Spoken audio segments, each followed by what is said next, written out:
Welcome to Influential Entrepreneurs, bringing you interviews with elite business leaders and experts, sharing tips and strategies for elevating your business to the next level. Here's your host, Mike Saunders. Hello and welcome to this episode of Influential Entrepreneurs. This is Mike Saunders, the Authority Positioning Coach. Today we have back with us Darryl and Alicia Pryor with DNA Financial Associates, and we'll be talking about the intersection of gender and retirement planning. Darryl and Alicia, welcome back to the program. Hey Mike. Thanks for having us back. Mm-hmm. Hey, so I'm excited to learn about this topic because I can only imagine that this means there is not one cookie cutter plan for every single person out there that you just go, here you go, here you go, here you go. You've got to have a customized plan, and sometimes gender will play into that. So let's start with the big picture. Why is it so important to understand the difference between how men and women approach retirement planning? Mike, that's a great question. We consistently see studies that men and women have distinct behavioral patterns when it comes to money management. Men typically, are much more aggressive with their investment strategy. And consequently, we are often more willing to take more risk. And even if it means more loss in order just to achieve that potential return. Okay. Yeah, because typically, let's speak about that, Darryl. I'm a guy, you're a guy, and maybe there might be a little bit more of an aggressive stance. And the problem is with a more aggressive approach that comes with potential risk. And so here's then the women going, I don't want to risk anything at all ever. So there's some differences there. As a generality, absolutely. We are much more aggressive when it comes to taking risk for that big return. Absolutely. That's right. That's just hearing that makes me think, let's say that you two as a couple sat down with a husband and wife and they're talking and you start sensing that one or the other. Now, sometimes women could take more risk and men might be. So we know that it's not always that case. It's a generality. Where do you start talking about that? Like if you start hearing hints that one is more aggressive than the other, how do you guide that conversation to make sure that they're doing the best thing for them? Well, it's important that both of them are being heard, particularly the woman is being heard, because oftentimes, they may take the shrink back posture, as the man is leading the conversation. But it's important that both are being heard and that they're both have the opportunity to, that her concerns are being addressed as well. So long as we have the opportunity that both concerns and cares are on the table, I think that would work for a successful meeting opportunity. Yeah, oftentimes, when we meet with clients, initially they will want to meet the husband or the wife says, well, I'll meet, my husband can't make it or my wife can't make it or whatever. So, we'll meet and we can get some information, but it's imperative that we meet with you both. And then when we sit down to have the discussion, oftentimes, the guy has their way of having a discussion, and the wife oftentimes sits back and just looks and listens, and we kind of look. We look at him and observe, and then Alicia's good at eliciting, responses and get the wife or the other person who's quiet involved in the conversation, because it's so important that they begin to understand that each one of them may look at the money or look at the way they handle money a little bit differently, and they have different reasons for that. You bring up a good point about reasons. What are some of those factors that would lead a man to plan the way that they do, and then conversely, a woman to plan the way that she does? Because I think that it's not just the decision, it's the thing behind the decision that drives it. I think men in general are raised to be the provider, and it has a lot to do maybe perhaps with their ego and the need to make sure they're providing security and comfort for their family. And so they're willing to take, again, more risk and be a lot more aggressive in terms of trying to create that stability and comfort and create that wealth. Right. Alicia, I'm sure you have the other perspective. You want to share? I would agree. Right. And see, on a woman's perspective, we're not risk takers. We're more on the side of being careful and cautious. right? And so for us, we don't make that much money. There's always still a pay gap compared to a man and how much they make. We live longer than men. So, we don't have that much. We have a longer time to make up, but we don't necessarily have that. We don't make up that much. And then there's the gap in even understanding how to invest. We don't understand the whole investment situation. So we're lacking in that aspect. Also, we become caregivers, right? So we're taking care of everybody else. We're not learning how to invest. We're living longer, and we got that pay gap. So there's just so many other things that are that come into play for women as we're trying to navigate this whole area of finances and posturing ourselves. I often joke with Alicia and say she's my retirement plan. We have to plan for her retirement, because women generally, we get sick and the women provide and they take care of us, perhaps at the end of life or whatever it is. But oftentimes, they don't have that available for them when their end of life or other crises come up. And so we have to make sure that we're planning for that also, that they're planning for that also. You bring up two really powerful points. Number one, the wage gap, which is crazy because if one person does the same job, why aren't they getting paid the same thing? That's a whole other conversation. But there is the wage gap. And then also there's that life expectancy gap, which is documented. Both of these are documented. They're not just perceptions. They're not just, it's this way. Women are statistically living longer than men. So how does that help you, or how does that cause you guys as financial coaches and financial professionals giving guidance to your clients who are husband and wife to go, hey, here's the plan, and we're making some of these recommendations because it changes things. It's not a cookie cutter templated plan. You need to make recommendations knowing that probably the woman's going to live longer than the man, and these now cause decisions to be made. It's really about having that straightforward conversation like we're having here. Identifying, the statistics and what's the reality of it all so that they're able to make some informed decisions based on that. Yeah. When we look at a very certain scenario, the husband or the one spouse may be more aggressive than the other. And it's oftentimes important to make sure we have the conversation that they're also laying in some foundational type of retirement planning. By that, I mean that's guaranteed income. There are certain products out there that will allow our clients to ensure or build their own retirement. So you have your 401ks, you have your TSPs, you contribute to those. They may be at risk or whatever it is, but then there are other products out there, some insurance-based products that allow our clients to begin now layering in that foundational retirement income that goes with their Social Security, maybe some of that TSP or pensions that come in also. When I say insurance products, I am talking about such things that possibly like a whole life product that might be have some cash value that they can take that money out tax free, because that figures into the big picture. Another great product, especially from a woman's perspective, from time to time, you want to make sure that you're providing that sustainability and that growth, but you have that guaranteed income. So there's such things as annuities. So you really have to look at each scenario on a case-by-case scenario to figure out what's best for that client's unique financial DNA, or those clients' unique financial DNA, and tailor that strategy with the appropriate products to build that long-term retirement income, and more importantly, to ensure there's the long-term health.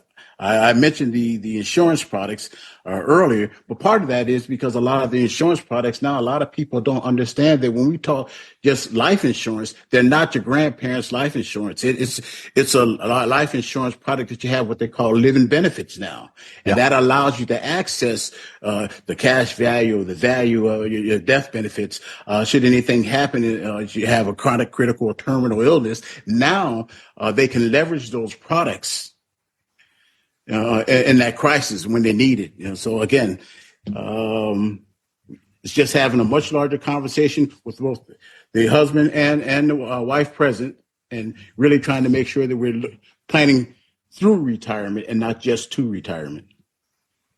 That makes me think of a couple questions there. Have you ever had instances where you talk to a couple and you just tell one of them, whichever one, is a little bit more risky, pushing for some riskier options?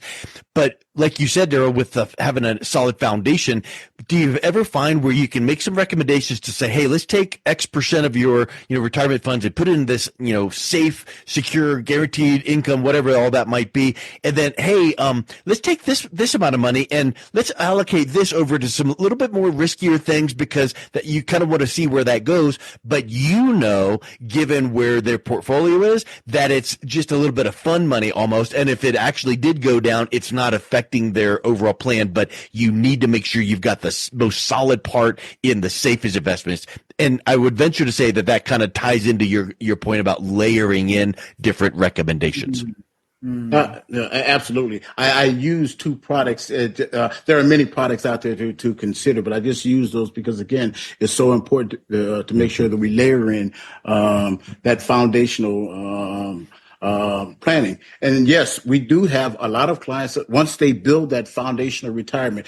Let me give you an example. Some clients have a military pension, have a government pension, and they're working. They got a third career as a contractor, say. So that's three sources of income that they'll have in retirement. Then on top of that, they'll have their Social Security. And so they may be willing to take a little bit more risk with some of their money because they have a lot of foundational retirement when they're ready to retire.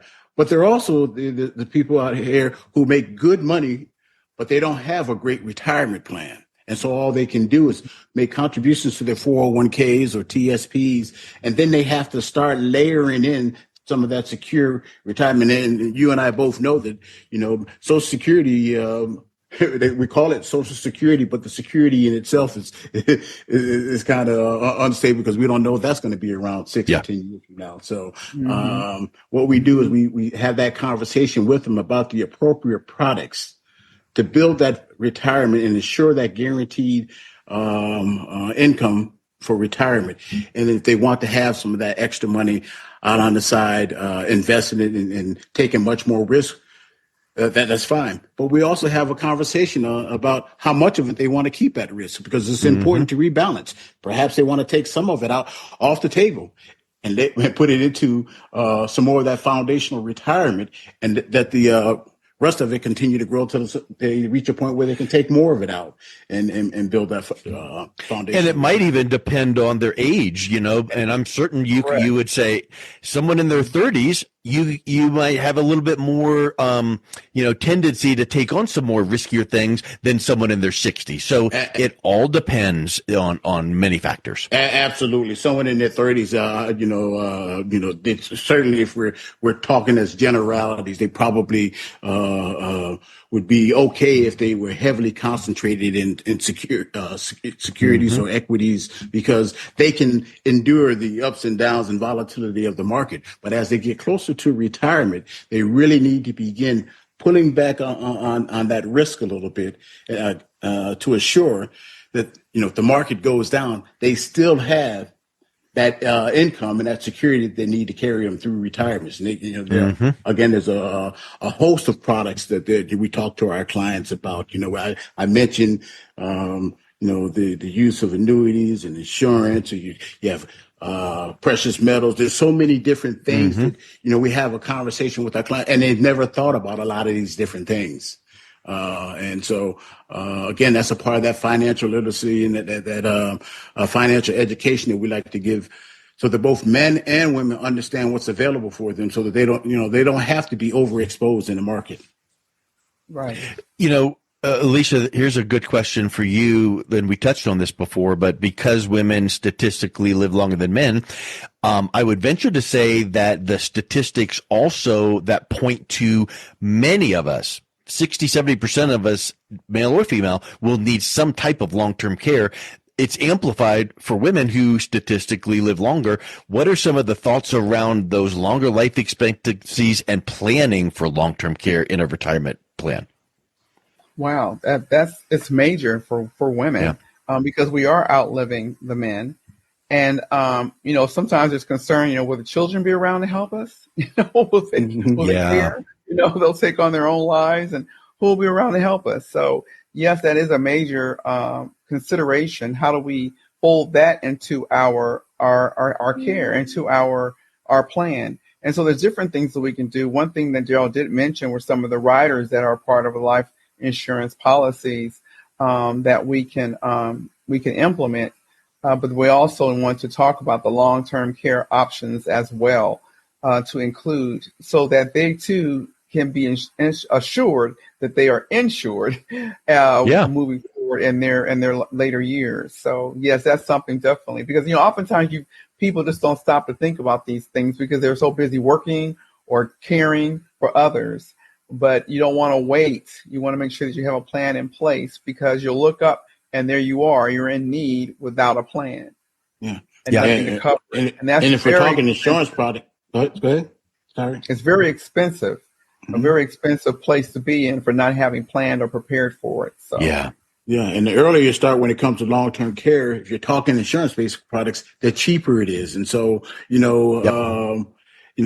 really want to start having that conversation earlier on to figure out, what you plan to do, and the back end of your life should you need long-term care. And most people will need some form of long-term care. Absolutely. Yeah.